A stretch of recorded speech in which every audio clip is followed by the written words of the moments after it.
जजपा के राष्ट्रीय उपाध्यक्ष व पूर्व कैबिनेट मंत्री सतपाल सांगवान ने जहां जजपा को अलविदा कर दिया, वहीं वे आगामी 19 नवंबर को दादरी में कार्यकर्ता सम्मेलन करेंगे।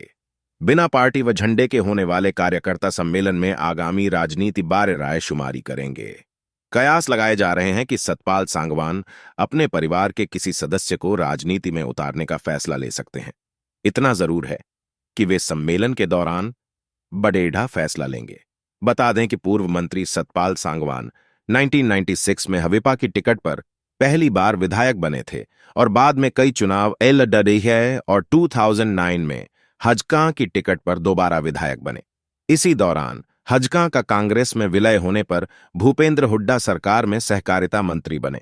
2014 के चुनाव में कांग्रेस की टिकट पर हार गए और 2019 के चुनाव में कांग्रेस की टिकट कटने पर जजपा से विधानसभा का चुनाव लड़े डेहा। इस चुनाव में सतपाल सांगवान दूसरे स्थान पर रहे थे। पिछले 1 वर्ष के दौरान सांगवान सार्वजनिक मंचों पर भी किसी भी पार्टी में नहीं होने का ऐलान कर चुके हैं। मैं 19 नवंबर को दादरी के अंदर कार्यकर्ता सम्मेलन करने जा रहा हूँ। कार्यकर्ता से मैंने तो सोच भी लिया था एक दफ़ा तो कि राजनीति से पीछा छोड़ना पड़ेगा, क्योंकि तो पर लोगों ने मेरे को कंपेल कर दिया कि जब आप ही चले जाओगे तो हमने आपका साथ दिया, हमारा कौन होगा। आप एक कार्यकर्ता सम्मेलन करो और अब तब आपको पता लगेगा कि आप क्या हैं क्या नहीं है। लोग बहुत दुखी है, इसमें कोई शक की बात नहीं। मैं ये मेरा जो सम्मेलन होगा वो किसी पार्टी का सम्मेलन नहीं होगा, बगैर झंडे के होगा, बगैर उसके वो सतपाल का नाम का कार्य सम्मेलन होगा कि सतपाल सांगवान अपने कार्यकर्ताओं को इनवाइट करेगा और आप आना उस दिन और आप देखोगे कि ये हो क्या गया। मेरे को भी अचंभा होगा, लोग यूँ कह रहे हैं कि आप भी अचंभा करोगे कि इतनी जनता आएगी कि आप सोच ही नहीं सकते। उस दिन मैं उन लोगों के साथ खुल्लम खुल्ला अपनी बात करूंगा और जो वो कहेगी जनता मेरी वो मैं करूंगा। और जब मैं अगर मैंने चुनाव ना भी लड़े तो वो जिसको कहेंगे ना उसकी वो जो है ना उस पार्टी से कंपेल कर दूंगा कि लोगों को, हमारे लोगों को पूछने के लिए, क्योंकि जोश है एक, सोच भी नहीं सकता, मैं भी नहीं सोच सकता कि इतनी जनता आएगी। मैं आज किसी गांव में बात कर रहा था, मैं यार ज़्यादा ये उन्होंने 25 ट्रैक्टर तो कर लिए, भगवान देखता है, सुबह झूठ नहीं बोलता।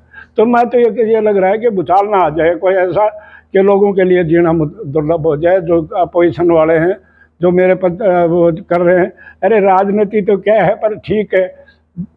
मैं आपको एक उदाहरण बताऊं कि पिछले चुनाव में प्राइम मिनिस्टर आए दादरी और बारडा कॉन्स्टिट्यूंसी में।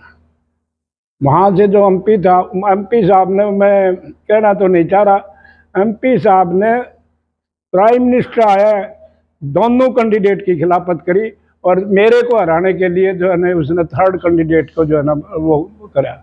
ऐसी मैडम है तो ये पता नहीं है पार्लियामेंट में दोनों किस तरह लड़ेंगे। मेरे तो जब दोनों एक हाथ मिला देते हैं आपस में ज़रूरत हो और फिर जो है ना अलग अलग चुनाव लड़ने के लिए तैयार हो जाती है।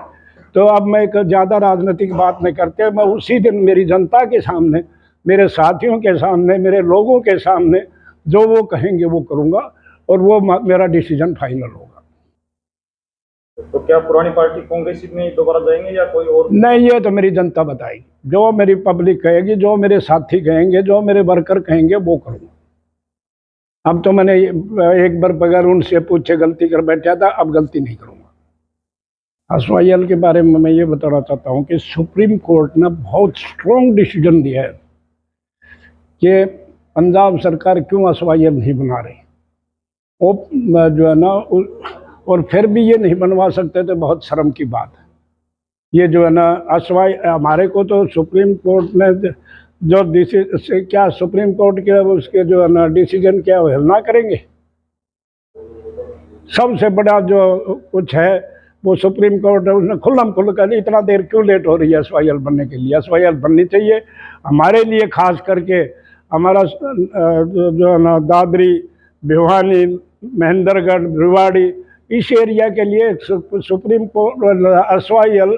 अब हमारे को पीने का पानी भी नहीं मिलता और फिर जो है ना ये, क्योंकि इनको पता नहीं इस एरिया में। आज मैं आपको बताऊं, हमारी लोहारू कनाल आई है, उसमें भी थोड़ा सा पानी आ रहा है। पीने को पानी नहीं है, एक तो डूब मरने की बात है। और ये फिर भी जो है ना, अगर एसवाईएल बन जाएगी तो हमारे पानी की पीने की कोई समस्या नहीं होगी। चौधरी बंसीलाल को 1985-86 में भेजा था, उन्हें युद्ध स्तर पर काम शुरू करा दिया था, पर लोगों ने नहीं चाहा।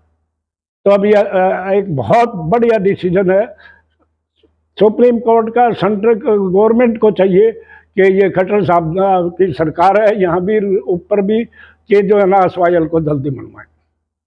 किसानों का जो मुआवजा है, जो किसानों का मुआवजा है, पता नहीं हमारे साथ सारे क्यों भेदभाव करे से। दादरी जिले का भी किसानों का मुआवजा पूरा नहीं हुआ है।